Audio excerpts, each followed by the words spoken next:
Hello, Chris from My Stamp Lady. I'm so glad you're here to stamp with me today. I am showing actually a preview of the Sew in Love set from the Occasions catalog that's going live January 4th, 2017 and will be available soon. It's not available yet, so you're getting a little sneak peek. But I am also using the detail floral thinlits that are on an incredible sale right now, so I'll talk a little bit more about that later, and you will find all the information at my blog. And then I'm also using the Botanical Builder Framelits dies to accentuate or to embellish this card that I'm making. So let's get started with this. To start this card, I took a piece of the thick Whisper White cardstock, cut it in half lengthwise on the 11-inch edge, so I have a piece that I scored at 5.5 inches to make my card base. I'm going to open it up because the first thing I'm going to do here is I'm going to add some color to this with ink. We have some exciting news in my family. I have my niece, who is also my goddaughter, who is getting married. She just got engaged. It's the first niece or nephew on my side of the family to get married, so it's a lot of fun for us. And I thought I'd make a special card for her. I want this to have sweet sugar plum on the bottom and mint macaron on the top here. I'm actually going to use the sponge brayer, but I'm not going to use it exactly how they intended. I like to take it and I'm just adding ink. Now, I'd be sure not to set down in the same spot every time. I'm trying to set down in different spots so that little darkest first spot is not always in the same place. I have found that when I want to cover the entire card like this, by just tapping the sponge right on the sweet sugar plum pad, I like it. I like the look it gets after it dries, and I feel like I get a little better coverage more quickly. Maybe I'm always in too much of a hurry, I don't know, but this works better for me. You can try it with the rolling method that is designed, but I really like this way of doing it, and so I've started using that. I'm holding my finger in place there because I don't want it to roll on me. Okay, so the bottom portion is sweet sugar plum. When you get these sponge daubers, they actually do come with 2 handles, and I have my other one already set up for a different project that I'm going to be doing later, so I'm just using the one handle. But these pop right in and out. It comes with 4 sponge rollers, so you have multiple colors that you can use on it. And now I'm going into the mint macaron, and I'm going to add color in this next section. Okay, so just rolling, or not rolling, I'm actually pressing and sponging and pushing this ink right on here. This is the mint macaron, and I'm going to be sure to go over where they blend there and get a little more blending done. Okay, so now I have, and I'm not worrying about the very top here because that's going to be covered with cardstock.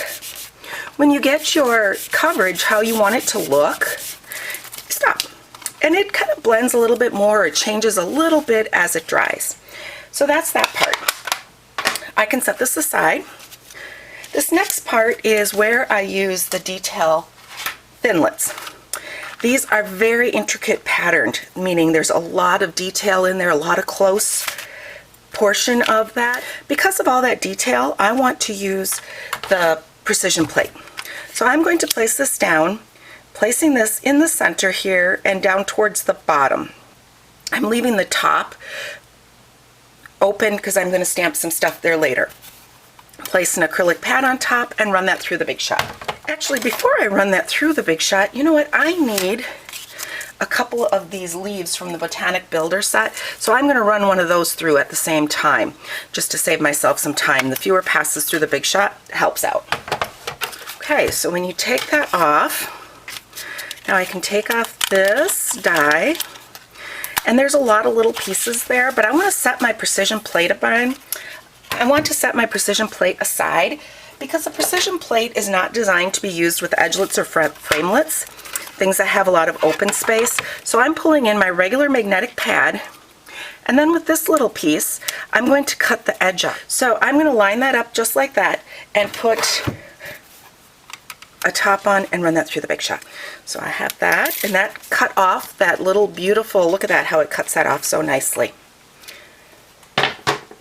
Now I can pull in the die brush and sponge, and we can just go over it and look at it. Pops all those little die cut pieces out, so you don't have to worry about pushing each one of them out. Some of them may not come out with just a die brush, so you take just a little paper piercer and then they'll pop them out.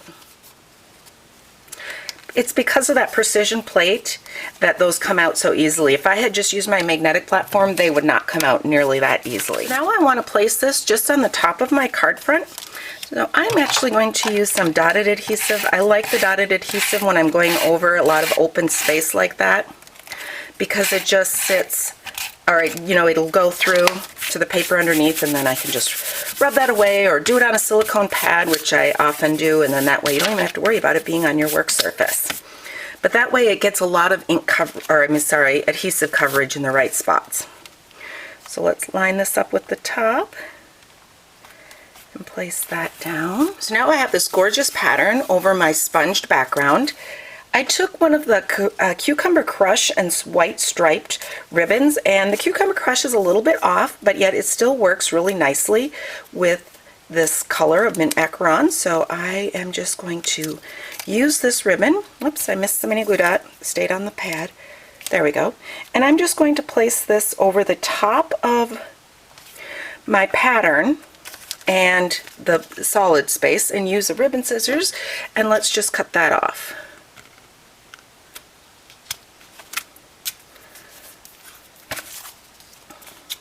On a piece of Whisper White cardstock, I'm going to stamp with Tuxedo Black ink the congratulations from that Sew in Love set, that brand new set that's coming in the Occasions catalog. It's a gorgeous little script, perfect for Valentine's, for anniversaries, for, in this case, it's a engagement card for my goddaughter. And I just stamped that off to the left side. Just with some of the fast fuse, I'm going to put some adhesive over that and just place that right on top of that ribbon. Looks like I overhung on the edge a little bit, so you just take it, turn it over, trim it off to match the edge. Okay, now I need to put a little embellishment right here, and I'm going to put a gorgeous flower from the Botanic Builders set. So I've already cut out 2 of the leaves because I wanted to use the precision plate for that. I don't like to use the precision plate if I don't have to, because it does really, I can't even say really enough, warp your acrylic pads. So it really is only designed for very intricate dies, and these aren't quite as intricate, and this one is not intricate at all. It's a framelit. So I do make a conscious effort to know which one or what kind of dies I'm cutting out. It is awesome. The precision plate is awesome when you've got those fine detail dies, but if you don't, it really is not time to use it. So here are these little flowers that I cut out. Use a die brush just to get it off, but it pops out nice and easy. It's not that intricate, so it pops out nice and easy just with a magnetic platform. So now I have my 2 leaves, and I'm doing a tone on tone with the mint macaron, pulling in the Wink of Stella. Love, love, love the Wink of Stella.